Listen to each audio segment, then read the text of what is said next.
안녕하세요. 차원이 다른 부동산 콘텐츠 대왕부동산TV의 최동식입니다.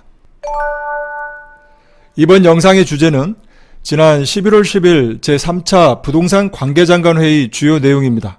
이번 회의에서 이 부동산 시장 현안에 대해서 여러가지 방안과 이 규제 지역이 대거 해제되었습니다.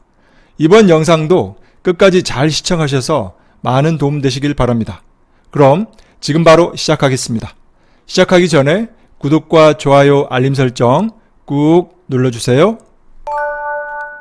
부동산 시장 정상화 방안 주요 내용입니다. 이 주택 공급 기반 위축 방지에 대한 내용은 이 PF 대출 보증 지원을 확대하고 이 리츠 관련 부동산 지분 규제를 완화하고 이 안전진단 개선 방안을 이 연내에 조기 마련한다고 합니다. 그리고 이 사전 청약 부담 완화를 위해서 이 주택 분양 물량을 분산을 유도하고 등록임대 사업자에 대한 이 합리적 개선 방안을 연내에 마련합니다. 그리고 이 실수요자 내 집 마련 애로 해소를 위하여 이 규제 정상화 그리고 실생활 애로 해소 이 두 가지로 나눠서 이 서울 및 서울 연접을 제외한 이 규제 지역을 해제하고 기 발표한 LTV 규제 완화 방안을 연내에 시행합니다. 또한 이 무순위 청약 거주지역 요건을 폐지하고 이 생애 최초 주택 구입자를 대상으로 이 세제 지원 요건을 완화합니다. 세 번째 분야로 이 서민 중산층 주거부담 완화 내용입니다. 이 무주택 주거 취약계층을 위해서 이 서민 실수요자를 대상으로 LTV 한도를 확대하고 청년 전세 특례 보증 한도를 확대합니다. 또한 생활 안정과 이 임차 보증금 반환 주담대 규제를 완화하고 그리고 임차 보증금 반환 대출 보증을 확대하고 그리고 주담대 채무 조정 대상을 이 탄력적으로 적용하고 마지막으로 이 기존 정책 모기지를 통합해서 이 특례 보금자리론을 도입한다고 합니다. 이 내용이 조금 많은 것 같은데요. 이 중에서도 여러분들이 꼭 알아야 될 내용에 대해서는 자세히 설명해 드리고 그렇지 않은 내용에 대해서는 이 요점만 말씀해 드리겠습니다. 먼저 규제 지역 해제입니다. 이 서울 및 서울 연접 일부를 제외한 이 규제 지역을 모두 해제하였습니다. 이 투기 과열지구와 이 조정 대상 지역에 대해서는 이 각종 이 대출과 세제, 정비사업, 청약 여러 가지 분야에 대해서 규제 내용이 있는데요. 이 규제 지역이 해제가 되면 이런 여러 가지 규제에서 벗어나게 되는 겁니다.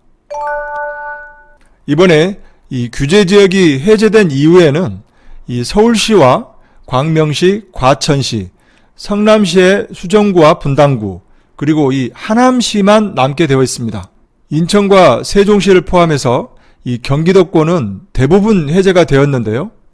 이렇게 규제 지역을 대거 풀었지만 이 서울이 빠져서 이 거래 절벽 해소에는 역부족일 것입니다. 그래서 국토부 관계자도 이 적절한 시기에 규제를 완화하기 위한 노력을 하겠다라고 하였는데요. 제 개인적인 생각으로는 이 내년 상반기 중에는 이 강남 3구를 제외한 이 모든 지역이 이 규제 지역에서 해제될 것으로 보입니다. 그래야만 이 부동산 시장 연착륙에 도움이 될 거고 이 거래 절벽도 다소나마 이 해소될 것으로 예상이 됩니다. 규제 지역 중에 이 조정 대상 지역이 해제가 되게 되면 이 부동산 세제는 어떻게 바뀌는지에 대해서 한번 보겠습니다. 이 양도세 부문에서는 이 1세대 1주택 양도세 비과세를 위해서는 거주 요건이 있죠. 이 2년 거주 요건이 배제가 되고 또한 일시적 2주택자에 대해서는 이 종전주택 처분 기한이 2년에서 3년으로 늘어나게 되고요. 이 다주택자 양도세 중과 배제가 사라지기 때문에 장기보유 특별공제도 혜택을 받을 수 있겠습니다. 그리고 이 취득세에서는 이 비규제 지역에 집을 사게 되면 2주택자도 일반세율 적용을 받게 됩니다. 1 내지 3%죠. 단 이 3주택부터는 비규제 지역이라도 이 중과세율 적용이 됩니다. 그리고 증여취득세율도 12%에서 3.5%로 낮아지게 됩니다. 그리고 이 종합부동산세는 이 비규제 지역에서는 3주택부터 중과세율이 적용이 되고 2주택까지는 중과세율 적용이 되지 않습니다. 이렇게 이 조정 대상 지역에서 풀리게 되면 이 세제 면에서는 많은 부분이 바뀌게 됩니다. 다음은 대출 규제 완화 내용입니다. 기 발표된 이 LTV 규제 완화 방안을 이 12월 1일부터 시행합니다. 이 투기과열지구와 조정대상 지역에서 주택 가액별로 이 LTV가 차등화되어 있었는데요.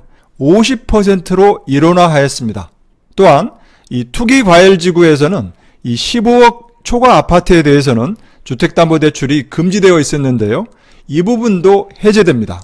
그리고 이 비규제 지역에서는 LTV가 70%가 적용이 되는데요. 이 비규제 지역 다주택자에 대해서는 60%가 적용이 됩니다. 그래서 이번 대출 규제 완화로 이 하방 경직성의 효과는 확실히 있을 것으로 보입니다. 이런 대출 규제 완화도 필요하지만 이 규제 지역을 모두 해제하게 되면, 즉 이 비규제 지역이 되면 사실 간단합니다. 이 현재 연 5% 이상의 고금리 상태에서는 이 즉각적인 효과는 나오지 않겠지만, 이 점차적으로 이 정부가 바라는 연착륙 그리고 거래 정상화, 이 한마디로 부동산 시장 안정이 되게 되어 있습니다. 이 과도한 정부 개입이 결국 이 정부 실패로 이어져 이 그동안의 부작용이 속출했던 거죠. 이 당장 다음 달 12월 1일부터 이 대출 규제가 완화가 되는데요. 이 DSR, 즉 이 총부채 원리금 상환 비율은 그대로 살아 있습니다. 이 DSR이 발목을 잡고 있고요. 그렇다 보면 이 고소득자 이 대출 한도가 증가할 뿐 이 서민들의 혜택은 미미할 것으로 보입니다. 또한 이 현재 주택담보대출 금리가 연 5% 내지 7%, 아니 그 이상까지도 있습니다. 그렇다 보니까 이 거래 정상화는 제한적일 것으로 보입니다. 결국 이 거래 정상화의 핵심은 바로 이 금리와 DSR인 것 같습니다. 이 금리가 인하가 되거나 또는 DSR이 완화가 되거나 해야 이 거래 정상화, 거래 절벽에서 해소가 될 것으로 보이는데요. 이 지난 7월부터 이 가계부채 관리를 위한 이 3단계 DSR이 시행되고 있습니다. 이 3단계 DSR 규제는 이 DSR 적용 대상을 이 총 대출액 1억 원 초과 개인 대출자로 확대한 것입니다. 그래서 일각에서는 이 DSR 규제가 풀리는 거 아니냐라고 했지만, 이 부동산 대출 규제 완화를 해도 이 DSR 규제는 안 푼다고 합니다. 이 금융당국은 이 가계부채 위험을 우려하고 있고, 또 DSR 규제는 이 비정상적 대출 규제가 아니라고 못을 박았습니다. 그렇다면 이 부동산 거래 정상화에 가장 큰 영향을 미치는 것은 바로 이 금리인데요. 이 제 개인적인 생각은 이 한국은행 기준금리가 약 3.5% 정도까지 오르고 그 이후 약 6개월 정도 유지를 한 후에 물가가 잡히게 되면 이 경기 침체에서 경기 부양을 위하여 내년 4분기 정도부터 다시 금리는 내릴 것으로 예상이 됩니다. 이 다음은 무순위 청약에 대한 이 청약 대상자를 확대합니다. 이 그동안은 이 무순위 청약 신청 자격을 이 해당 시군 거주 무주택자로 제한을 했었는데요. 내년 1월부터는 이 거주 지역 요건을 폐지합니다. 그래서 해당 시군은 필요 없고요. 그냥 무주택자이게 되면 무순위 청약을 할 수 있는 것입니다. 다음은 이 생애 최초 지원에 대한 이 세제 지원 요건을 완화합니다. 현재는 이 생애 최초 구입자에 대해서 이 취득세 200만 원 한도에 대해서 감면을 해주고요. 그리고 LTV도 80%까지 완화가 되어 있고, 그리고 한도도 6억 원까지 가능합니다. 그런데 이 요건을 못 맞추게 되면 이 취득세 감면을 받았던 것을 추징을 하는데요. 그 요건에서 이 3개월 내에 미입주 시 추징이라고 하는 이 요건을 이 기존 임대차 권리관계에 따른 입주 지연 시에 추징을 예외한다는 이 요건 완화 내용입니다. 이 다음은 서민 실수요자에 대해서 이 LTV 총액 한도를 상향합니다. 지금까지는 이 규제 지역 내에 이 서민 실수요자의 경우 이 LTV가 플러스 20%포인트로 완화가 되어 있고요. 이와 함께 이 총액 한도가 4억 원으로 설정되어 있었습니다. 하지만 앞으로는 다음 달부터는 이 서민 실수요자를 대상으로 이 우대대출 한도를 6억 원으로 확대됩니다. 다음은 청년 전세 특례 보증 한도가 상향됩니다. 지금까지는 이 청년 맞춤형 전세대출 보증을 1억 원 한도로 운영 중에 있는데요. 내년 1월부터는 이 보증 한도를 2억 원으로 확대한다고 합니다. 이 청년 맞춤형 전세대출 보증 제도를 간략하게 한번 보면요. 만 34세 이하의 무주택 세대주이고 연소득은 7천만 원 이하입니다. 그리고 임차 보증금은 7억 원 이하인데요. 지방은 5억 원 이하이고 임차 보증금을 5% 이상 지급한 자를 대상으로 그동안은 1억 원에 대해서 보증 한도를 해줬었는데요. 앞으로는 2억 원으로 확대됩니다. 다음은 이 보유주택에 대한 담보대출 규제 완화 내용인데요. 생활안정과 임차보증금 반환 목적의 주택담보대출 규제가 완화됩니다. 현재는 이 생활안정자금 목적의 이 주담대의 경우에는 이 규제지역과 무관하게 최대 한도 2억 원이었는데요.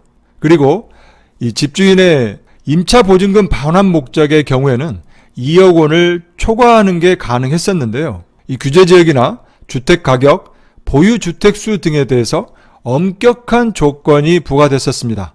하지만 앞으로는 이 생활안정자금 목적의 이 주택담보대출에 적용되는 이 별도의 이 대출 한도 2억 원, 이게 폐지가 됩니다. 내년 초부터는 이 기존 LTV와 DTI 틀 내에서 관리를 하겠다고 합니다. 특히 이 투기나 투기과열지구 내에 15억 원 초과 아파트 주담대 허용에 맞춰서 이 15억 원 초과 아파트에 대한 임차보증금 반환 목적의 이 주택담보대출도 허용이 됩니다. 그리고 이 임차보증금 반환 이 대출 보증 한도가 상향이 됩니다. 그동안은 1억 원이었는데요. 2억 원으로 확대가 됩니다. 이 보증 한도는 이 내년 초부터 시행이 됩니다. 다음은 이 주담대 채무조정 대상이 확대됩니다. 현재는 이 6억 원 이하의 주택 차주에 대해서 이 은행권 자체 채무조정을 시행을 했었는데요. 내년 초부터는 이 매출액이 급감하고 이 금리 상승 등에 따른 상환부담 급증으로 이 주담대 원리금 정상 상환이 곤란한 차주에게도 채무조정이 적용됩니다. 다음은 특례 보금자리론 신상품을 출시합니다. 현재는 이 우대형 안심전환대출, 보금자리론, 적격대출 이렇게 세 가지가 있는데요. 내년 초부터는 이 안심전환대출과 적격대출을 이 기존의 보금자리론에 통합하여 특례 보금자리론으로 운영합니다. 지금까지 말씀드렸던 이 여러 가지 내용에 대해서는 최대한 빠른 속도로 이행을 하고 그리고 이 등록임대사업자의 개편과 이 재건축 안전진단 개선에 대한 내용은 아마 다음 달 정도 세부 이행 방안을 발표할 것으로 보입니다. 지금까지 부동산 시장 정상화 방안 주요 내용에 대해서 자세히 살펴보았습니다. 이번 대책으로 이 얼어붙어 있던 거래가 이 정상화 되기에는 시간이 필요하겠지만 이 경착륙을 방지하고 이 현 시장에 맞게 이 규제를 완화해서 서서히 거래의 물꼬를 틔울 수 있는 여건을 마련했다는 점에 이의를 두면 좋을 것 같습니다. 앞으로도 이 취득세 중과, 이 분양가 상한제, DSR, 재건축 부담금, 서울 전 지역 이 투기과열지구와 조정대상 지역 해제 등등 이 많은 것들이 이루어져야 이 부동산 시장이 정상화될 것으로 보입니다. 오늘 준비한 영상은 여기까지이고요. 다음 시간에도 유익한 방송으로 찾아뵙겠습니다. 많은 도움이 되셨다면 이 구독과 좋아요 버튼 꼭 눌러주시고요. 더 좋은 콘텐츠를 올리는데 큰 힘이 되겠습니다. 감사합니다.